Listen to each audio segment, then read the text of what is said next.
சற்றுமுன் வெளியான தகவல் 30 ஆண்டுகளில் ரூபாய் 66,000 கோடி நஷ்டத்தை சந்தித்த தமிழக அரசு போக்குவரத்து கழகம். அது சொல்லி தான் பார்க்க போறோம். நீங்க நம்ம சேனலை சப்ஸ்கிரைப் பண்ணாம இருந்தீங்கன்னா மறக்காம லைக் பண்ணிக்கோங்க, சப்ஸ்கிரைப் பண்ணிக்கோங்க. மற்றவர்களுக்கு தெரியப்படுத்த ஷேர் பண்ணுங்க. தமிழ்நாடு அரசு போக்குவரத்து கழகங்கள் கடந்த 30 ஆண்டுகளில் ரூபாய் 66,563 கோடி நஷ்டம் அடைந்துள்ளதாக தகவல் வெளியாகியுள்ளது. தமிழ்நாடு அரசின் போக்குவரத்து துறை சார்பில் மாநகர் பேருந்து, விரைவு பேருந்து மற்றும் மலை பிரதேச பேருந்துகள் இயக்கப்பட்டு வருகின்றன. இதில் கடந்த 1991 முதல் 1996 காலகட்டத்தில் ரூபாய் 238 கோடியும், 1996 முதல் 2001 காலகட்டத்தில் ரூபாய் 1094 கோடியும், 2001 முதல் 2006 காலகட்டத்தில் ரூபாய் 9,169 கோடியும், 2011 முதல் 2016 காலகட்டத்தில் ரூபாய் 26,351 கோடியும், 2021 டிசம்பர் 2024 வரையிலான காலகட்டத்தில் ரூபாய் 24,067 கோடியும் இழப்பை சந்தித்துள்ளது. ஆண்டுக்கு சராசரியாக ரூபாய் 5,000 முதல் 6,000 கோடி வரை நஷ்டம் ஏற்பட்டு வருகிறது. அதே நேரத்தில் மகளிர் கட்டணமில்லா பயணத்திற்கு தமிழக அரசு ரூபாய் 9,714 கோடி நிதி ஒதுக்கியுள்ளது குறிப்பிடத்தக்கது. இது குறித்து அமைச்சர் சிவசங்கர் கூறியதாவது: போக்குவரத்து துறை சேவையின் அடிப்படையில் செயல்படுகிறது. இதனால் கிராமங்கள் மற்றும் மலை பிரதேசங்களை சேர்ந்த லட்சக்கணக்கான மக்கள் பயனடைகின்றன. எரிபொருள் கட்டணம் உயர்ந்த போதும் இதுவரை பேருந்து கட்டணம் உயர்த்தப்படாமல் உள்ளது. கோவை, கும்பகோணம், மதுரை போக்குவரத்து கழகங்கள் அதிக அளவில் நஷ்டத்தை சந்தித்துள்ளன என்றார். இது குறித்து போக்குவரத்து பணியாளர்கள் சங்க நிர்வாகிகள் கூறுகையில், போக்குவரத்து துறை இழப்பை சந்தித்தது வருவதை தடுக்க பேருந்து கட்டணத்தை உயர்த்த வேண்டும். இல்லை என்றால் போதிய வருவாய் இல்லாத பேருந்துகளை நிறுத்த வேண்டும் என்றார். அது மட்டுமில்லாமல் வெள்ளம் பாதித்த 5 மாநிலங்களுக்கு ரூபாய் 1,154 கோடி நிதி மத்திய அரசு விடுவிப்பு. அதை சொல்ல பார்க்க போகிறோம். மறக்காம நீங்கள் லைக் பண்ணிக்கோங்க, சப்ஸ்கிரைப் பண்ணிக்கோங்க.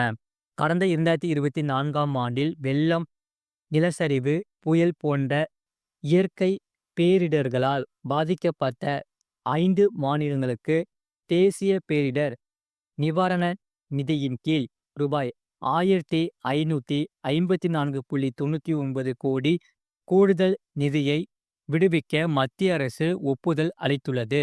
மொத்தம் ரூபாய் 1,554,99 கோடியில் ஆந்திரத்திற்கு ரூபாய் 608,8 கோடியும், திரிபுரா மாநிலத்திற்கு ரூபாய் 288,93 கோடியும், ஒரிசாவுக்கு ரூபாய் 255,24 கோடியும், தெலுங்கானாவுக்கு ரூபாய் 231,75 கோடியும், நாகாலாந்துக்கு ரூபாய் 170,99 கோடியும் வழங்க ஒப்புதல் அளிக்கப்பட்டுள்ளது.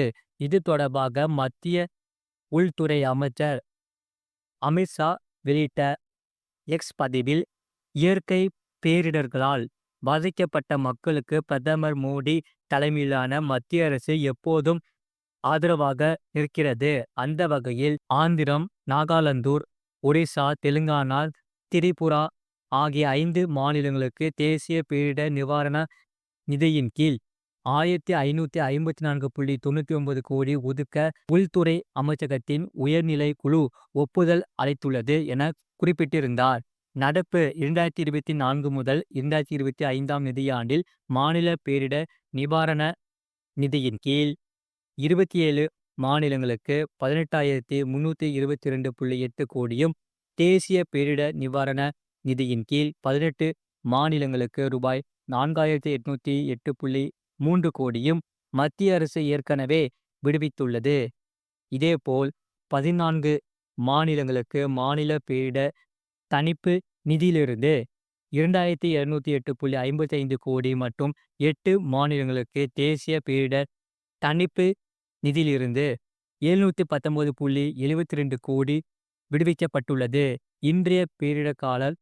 இன்றைய இயற்கை பேரிடர்களால் ஏற்பட்ட சேதங்களை மதிப்பீடு செய்வதற்கு அமைச்சகங்களுக்கு இடையிலான மத்திய குழு நேரடி ஆய்வுக்கு அனுப்பப்படும். மத்திய மதிப்பீடு குழுக்களின் அறிக்கைகள் பெறப்பட்ட பிறகு உரிய நடைமுறையின்படி பேரிடரால் பாதிக்கப்பட்ட மாநிலம், யூனியன் பிரதேசத்துக்கு தேசிய பேரிடர் நிவாரணம் நிதியிலிருந்து கூடுதல் நிதி உதவி வழங்கப்படுகிறது. அது மட்டுமில்லாமல் வாலாஜாபாத் ஒன்றியத்திற்கு உட்பட்டு வாரணாசி இக்கிராமத்தில் ஆதிதிராவிட குடியிருப்பு பகுதியில் 224 குடும்ப அட்டைதாரர்கள் உள்ளன. இப்பகுதி வாசிகள் பொது விநியோக திட்டத்தின் கீழ் வழங்கப்படும் உணவுப் பொருட்களை பெற 1.5 கிலோமீட்டர் தூரத்தில் உள்ள வாரணாசி ரேஷன் கடைக்கு செல்கின்றனர்.